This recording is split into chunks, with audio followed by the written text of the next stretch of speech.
ফালাও এগুলা। যার চোখটা এত সুন্দর তার ভিতরটা জানি কত সুন্দর।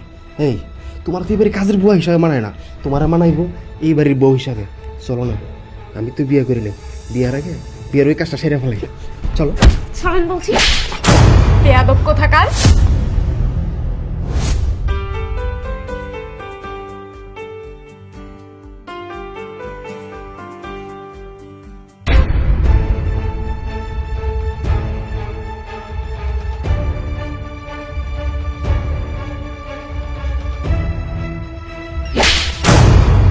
এই চাকরানির বাচ্চা, তোর এত বড় সাহস, তুই চাকরানি হয়ে বাড়ির মালিকের গায়ে হাত দিস? আর তোর হাতে কত ময়লা দেখ তো। আমার ড্রেসটা, তুই জানিস এই ড্রেসটার দাম কত? তুই যদি 6 মাস ইনকাম করিস তারপর আমার এই ড্রেসটা কিনতে পারবি না। আর তুই আমার এই ড্রেসটা নোংরা করে দিয়েছিস। ম্যাডাম, আপনি এগুলা কি সমস্ত ড্রেস পরছেন আমার একটু বুঝাই এখন তো। আপনি হইছেন একজন মাইয়া মানুষ, আপনি ঘরের মধ্যে পরবেন 3 পিস, মাথার মধ্যে থাকবে আপনার কাপড়। আপনার ঘরের মধ্যে কত পুরুষ মানুষ, আর তাগোর সামনে আপনি এই সমস্ত জামা কাপড় পরে বসে থাকেন। আপনার কি একটু লজ্জা করে না? এই চাকরানির বাচ্চা, মুখ সামলায় কথা বল। আচ্ছা, আমি কি পরবো না সেটা আমি তোর কাছ থেকে শিখবো? তুই কে? হ্যাঁ, তোর কাছ থেকে আমাকে পরামর্শ নিতে হবে আমি কি পরবো না? ম্যাডাম, আমি কেউ না, আসলে আপনারা তো শুধুমাত্র আপনার ভালোর জন্য এই কথাগুলো কইতাছি। দেখেন ম্যাডাম, আমরা হইছি মাইয়া মানুষ, আর তাছাড়া সবচেয়ে বড় কথা হইছে আমরা ইসলাম ধর্মের। আমাগো ধর্ম হইছে ইসলাম, আমরা হইছি মুসলিম। আমাগো নিয়ম হইতাছে মেয়েদের পর্দা কইরা চলতে হইব। আর এই দুনিয়া তো দুনিয়া না, আমরা মরলে তো আমাকে আখেরাতে যাইতে হইব। আখেরাতে যাই আমরা কি জবাব দিব কোন তো? এই জন্য কই কি, এখন থেকে আপনি এই সমস্ত সিরাফাটা ড্রেস পরা বাদ দেন। এই যে দেখেন না আমি কত সুন্দর বোরকা পরছি, স্কার্ফ পরছি, তারপরে মুখের মধ্যে মুখোশ দিয়ে রাখছি। আপনি এমনি চলবেন, তাইলে দেখবেন সবাই আপনারে ভালো কইব, কেউ আর আপনার দিকে বাজে নজরে তাকাইব না। এই, তোর জ্ঞান দেওয়া এখন কিন্তু বন্ধ কর। তুই হচ্ছিস একটা রাস্তার ফকিন্নি, আমার সাথে তোর যায়? এই, তুই পরেছিসটা কি? একটা 600 টাকা দামের বোরখা। আর আমার এই ড্রেসটার দাম তুই জানিস? তুই সারা জীবন ইনকাম করে আমার একটা ড্রেস কিনতে পারবি না। সি সি ম্যাডাম, আমি আপনার মতন এই সমস্ত সিরাফাটা জামা জীবনেও পড়তে চাই না। আর তাছাড়া ওই যে আপনি কইলেন না যে আপনার ড্রেসটা অনেক দামি আর আমার বোরকাটা মাত্র 600 টাকার। ম্যাডাম, হইতে পারে আমার বোরকাটা অনেক কম দামি, কিন্তু আপনার ওই ড্রেসের চেয়ে আমার এই ড্রেসটা অনেক মূল্যবান আমার কাছে। কারণ এই ড্রেস পরলে, এই বোরকা পরলে আমার আর বাইরের মানুষ দেখতে পারে না, আমার পাপও কম হয়। আর সবচেয়ে বড় কথা হইল, আমরা হইছি গরিব ঘরের সন্তান। আমাগো সবচেয়ে মূল্যবান সম্পদ হইল আমাগোর ইজ্জত। এই ইজ্জত যদি এখনই আপনার মতন এরকম সিরাফাটা জামা কাপড় পইরা বাইরের মেয়েছেড়ে দেখা হেলাই, তাইলে আমাগোর যে ভবিষ্যৎ স্বামী হইব সে কি দেখব কোন? যার আমানত তারই তো আর কিছু দেখাইতে পারুম না। এই জন্যই আমি সবসময় বোরকা পইরা চলি। আপনার মতন এরকম দামি ড্রেসের আমার কোনো দরকার নেই। কি হয়েছে মা? বাবা, তোমাকে আর কি বলবো, এত যে দেখে শুনে একটা চাকরানি জোগাড় করলে, সে চাকরানি নাকি আবার পরহেজগার। আচ্ছা বাবা, তুমি এদের মতো ফকিন্নিকে কোথা থেকে তুলে আনো বলো তো? তুমি কি ওকে আনার আগে একবারও দেখোনি? ও আমাকে লেকচার দিচ্ছে যে তুমি এসব কি সব পোশাক পরেছো, এসব পোশাক পরে নাকি আমার বাসায় হাঁটা চলা করা যাবে না, মানুষ আমাকে দেখবে। আচ্ছা বাবা, ও আমাকে লেকচার দিচ্ছে কেন, এই কথাটা বলো তো? যা, তুই তোর রুমে যা, আমি ওর সাথে কথা বলবো। তুমি তোমার কাজ করো। জি সাহেব।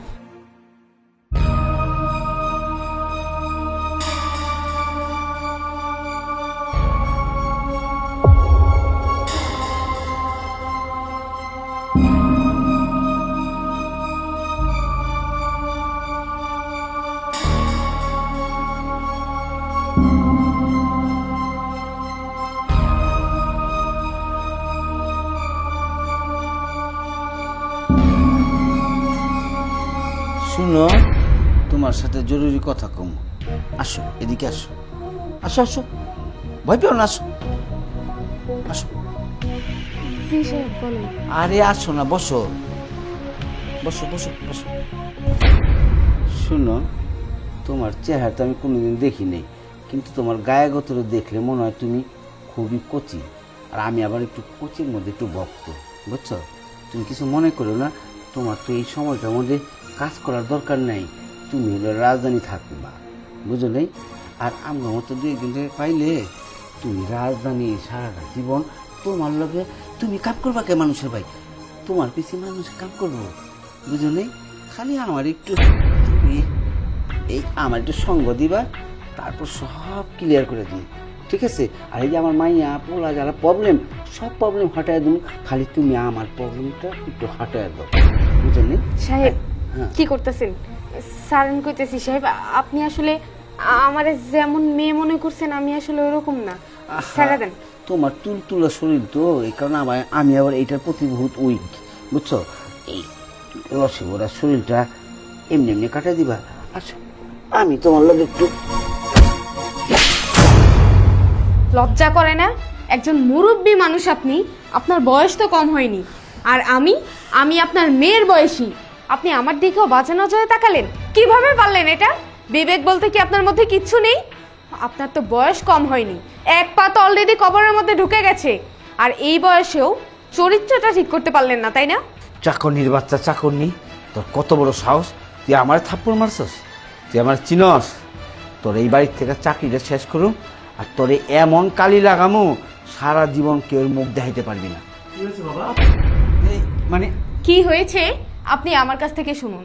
আমি আপনাদের বাসার নতুন চাকরানি, আমি সবেমাত্র আজকেই আসলাম, কিন্তু আজকে আসার পর থেকে আপনাদের বাসার মানুষদের যা অবস্থা দেখলাম, আপনাদের এই বাসার মধ্যে একজন মানুষ পেলাম না যে একটু ভালো মন মানসিকতার মানুষ।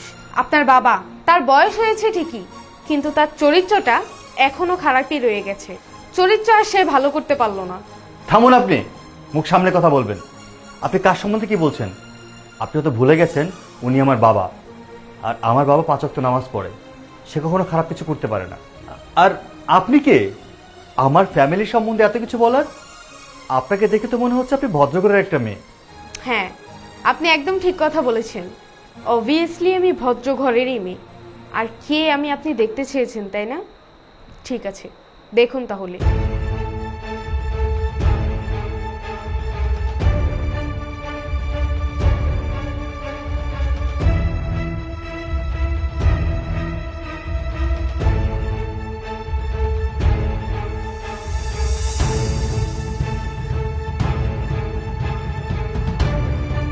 ইতি তুমি? আর তুমি আমাদের বাড়িতে কি করছো? হ্যাঁ, আমি। অবাক হচ্ছ তাই না যে কেন আমি তোমার বাড়িতে? আসলে কোনো কারণ ছাড়া আমি অবশ্যই তোমার এই বাড়িতে আসিনি। দেখো সূর্য, তোমার সাথে আজকে আমার প্রায় 2 বছরের রিলেশনশিপ, আর রিলেশনশিপ থেকে আমরা আমাদের বিয়েটাও ঠিক করে ফেলেছি। এতদিন আমাদের শুধুমাত্র রিলেশনটাই ছিল, আর এখন যেহেতু আমরা বিয়ে করতে যাচ্ছি, তাই এখানে আমার জীবনের কথা আছে, এখানে আমার ভবিষ্যতের কথা আছে। আর এই জন্যই আমি ভাবলাম যে 2 বছরে তো তোমাকে আমি মোটামুটি চিনে গেছি, কিন্তু তোমার কোনো ফ্যামিলি পার্সনকে আমি এখন পর্যন্ত দেখিনি। তাই তোমার ফ্যামিলি ব্যাকগ্রাউন্ডটা চেক করার জন্য এসেছিলাম যে তোমার ফ্যামিলির মানুষগুলো আসলে কেমন।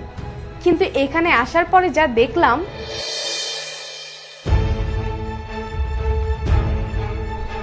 আরে ফালাও এগুলা। যার চোখটা এত সুন্দর তার ভিতরটা জানি কত সুন্দর। এই তোমার তো এবারে কাজের বুয়া হিসাবে মানায় না, তোমার মানাইবো এই বাড়ির বউ হিসাবে। চলো না, আমি তো বিয়ে করিলাম, বিয়ের আগে বিয়ের ওই কাজটা সেরে ফেলাই। চলো। শোনেন বলছি, বেয়াদব কোথাকার, অমানুষ একটা। একজন মানুষ এতটা বেয়াদব কি করে হতে পারে? লজ্জা শরম বলতে কিছু নেই। একটা মেয়েকে কিভাবে সম্মান করতে হয়, কিভাবে শ্রদ্ধা জানাতে হয়, সেই বিবেক কি আপনার মধ্যে নেই? নাকি আপনার বাপ মা আপনাকে সেই শিক্ষাই দেয়নি? কাজের ভাই আমার থাপ্পড় দিল। এই হলো তোমার ছোট ভাই। আর তোমার বাবার কাহিনী তো তোমাকে বললামই। ও, তোমার বোনের কথা বলতে তো ভুলেই গেছিলাম। তোমার বোন এতটা উশৃঙ্খল ভাবে চলে, আগে আমি কখনোই জানতাম না, তুমিও আমাকে কখনো বলনি। ছি ছি ছি ছি ছি ছি। বাসার মধ্যে এসে দেখলাম যে তোমার বোন এতটুকু হাতার একটা ড্রেস পরে এখানে বসে আছে, তাও আবার ওড়না ছাড়া।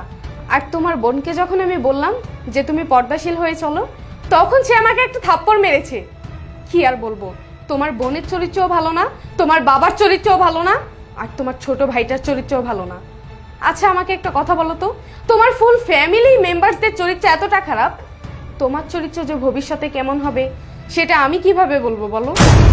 আই এম সরি ইতি, আসলে আমার ফ্যামিলি সম্পর্কে তোমাকে আমি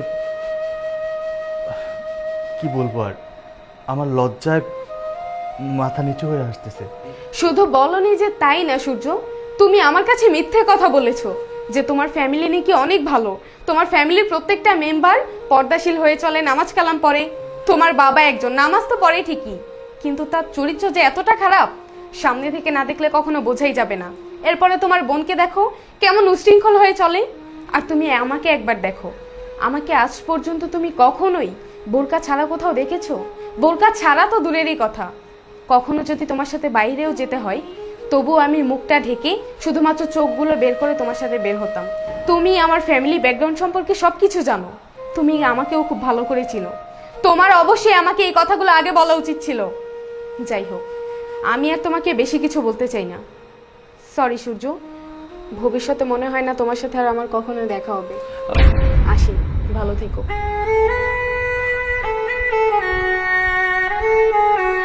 হয়েছে? মন ভরেছে তোমার?